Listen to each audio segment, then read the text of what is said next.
एक तुही निरंकार। अवतार अवतार बड़ी पद संख्या 51। माया रंग बिरंगी जेड़ी तेरा जी पर चांदी पक्की गल समझ ले मेरी ये आंधी ते जांदी सुख दुनिया दे पर छावे ने जेकर प्रीता पाएगा ढल गए पर छावे जिस दिन रोएगा कुरलावेगा जो कुछ अखी नजरी आउंदे आवड़ जावड़ वाला अकलो अनहा मूर्ख बंदा जो इसदा मत वाला चल दे नाल प्रीता लाके आखर रोना पैंदा हथ पले नहीं पैदा कुछ भी सब कुछ खोना पैंदा नाल संत दे प्रीत करे जो सुख वो सारे पा लेंदे संत अवतार करे जे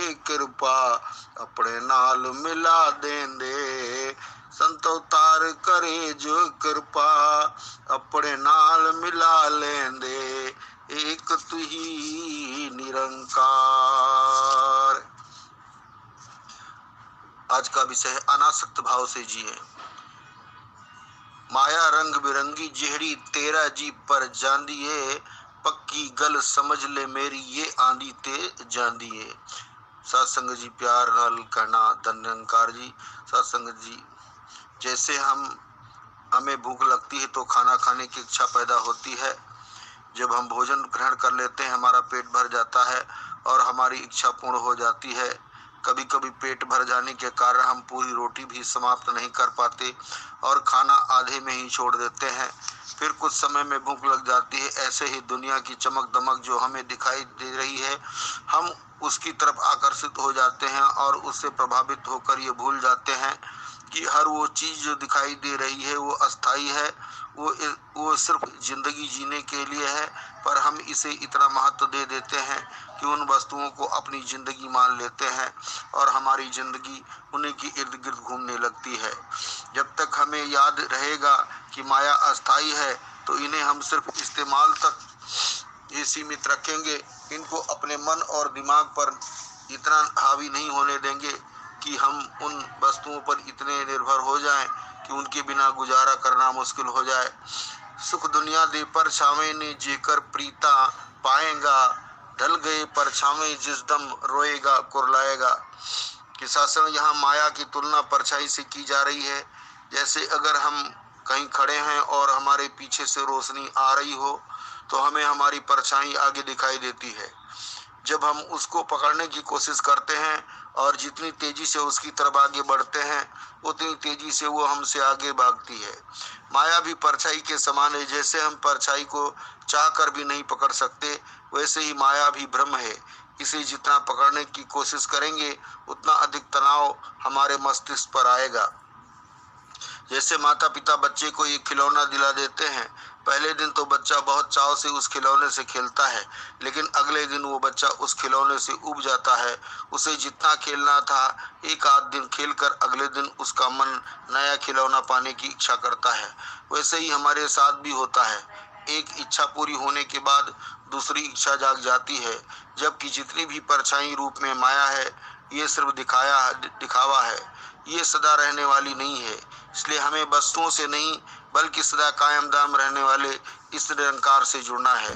जो कुछ अखी नजरी आउंदे आमर जावड़ वाला अकलो अनहा मूर्ख बंदा जो इस दामत वाला कि सत्संग यहाँ समझाया जा रहा है कि अगर व्यक्ति माया में पूरा दिन व्यतीत कर रहा है, माया को ही अपना सब कुछ मान रहा है, ऐसे व्यक्ति की तुलना एक अंधे व्यक्ति से की गई है। हमें क्या चीज देखनी है और किस चीज को प्राथमिकता देनी है, आंखें होते हुए भी हम ये नहीं देख पा रहे हैं। हमें उसे अहमियत देनी चाहिए जो हमेशा कायम दायम रहने वाला है, लेकिन हम इसे छोड़कर माया के पीछे ही भाग रहे हैं। हम माया को ही पकड़ कर बैठ गए हैं और आंखें होते हुए भी हमने आंखें बंद कर रखी है। इसलिए ऐसे व्यक्ति की तुलना एक अंधे व्यक्ति से की गई है।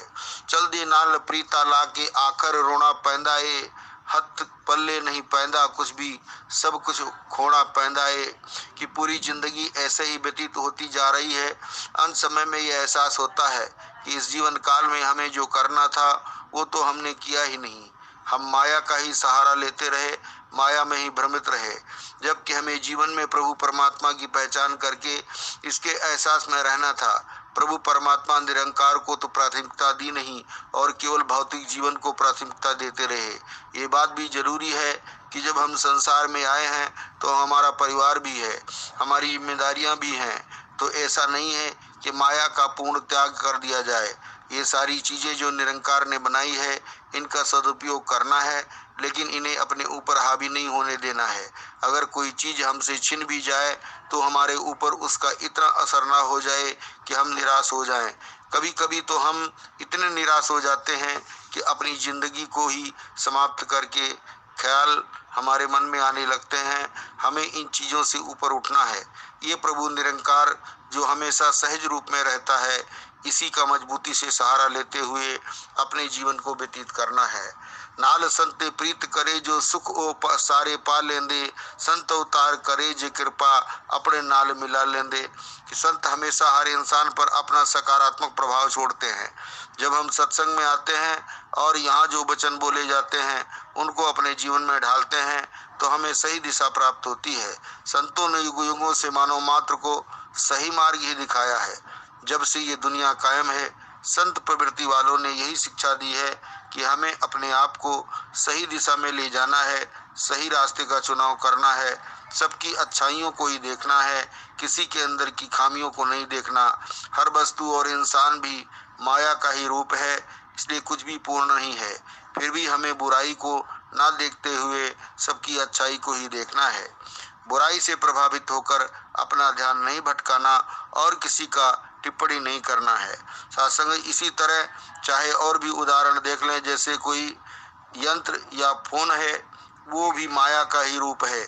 जब तक वो नया है हम उसकी परवाह करते हैं, लेकिन जैसे जैसे वो पुराना होता जाता है हमें उसकी उतनी परवाह नहीं रहती जितनी पहले रहती थी। फिर कुछ समय बाद मन करता है कि उसको बदल दें और कोई नया फोन खरीदा जाए। ऐसे ही संसार में वस्तुओं का आना जाना तो लगा ही रहेगा, पर संत सिखा रहे हैं कि सत्संग में आने का हमारा मकसद सिर्फ कायम दायम प्रभु परमात्मा निरंकार से जुड़ना है। महात्मा गौतम बुद्ध जी ने भी समझाया और उन्होंने जिंदगियां देखी हैं, एक राजकुमार के रूप में, दूसरा जिंदगी का वो रूप जब उन्होंने अपने आप को इस संसार और माया से बिल्कुल अलग कर लिया और अकेले होकर रहे। अंत में उन्होंने निष्कर्ष निकाला कि हमें इनके बीच के रास्ते मध्यम मार्ग को अपनाना है। इन दोनों एक्सटेंस चरम सीमाओं में संतुलन रखना है, जहाँ न बिल्कुल उतराई हो न बिल्कुल चढ़ाई हो। हमने माया का सदुपयोग करते हुए अनासक्त भाव से रहना है और निरंकार को ही प्राथमिकता देनी है। परमात्मा से ही अपना ध्यान जोड़ना है। हमें अपने जीवन को सहज बनाना है। सत्संग उतार चढ़ाव तो आते रहेंगे, लेकिन हमने किसी प्रकार के भ्रम में नहीं पड़ना है। कभी कभी माया इतने सूक्ष्म रूप में आती है कि कोशिश भी की जाए तो भी उसको देखा नहीं जा सकता। किसी व्यक्ति ने अगर हमें ये कह दिया कि कोई व्यक्ति हमारे लिए ऐसा कह रहा था, तो हम भी अपनी राय उस व्यक्ति के लिए वैसे ही बना लेते हैं। हमें सच्चाई का भी पूरी तरह पता नहीं होता कि उस व्यक्ति ने हमारे लिए कुछ कहा भी है या नहीं, पर हम अपनी राय बनाकर खुद को भ्रमित और परेशान कर लेते हैं। ये भी माया का ही रूप है। हमें जीवन में सुख और समृद्धि मिली है, इनका अपने आराम के लिए इस्तेमाल करना तो सही है, पर साथ ही साथ हम इसके लिए निरंकार का शुक्राना भी करें।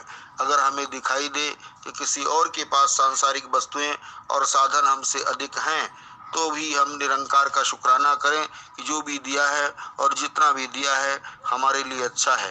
अगर कभी कुछ चीज़ें हमारे पास थीं और आज वे नहीं हैं, तो हम उन चीज़ों से इतने न जुड़ जाएं कि उनका ना होना हमारे मन को दुखी कर दे।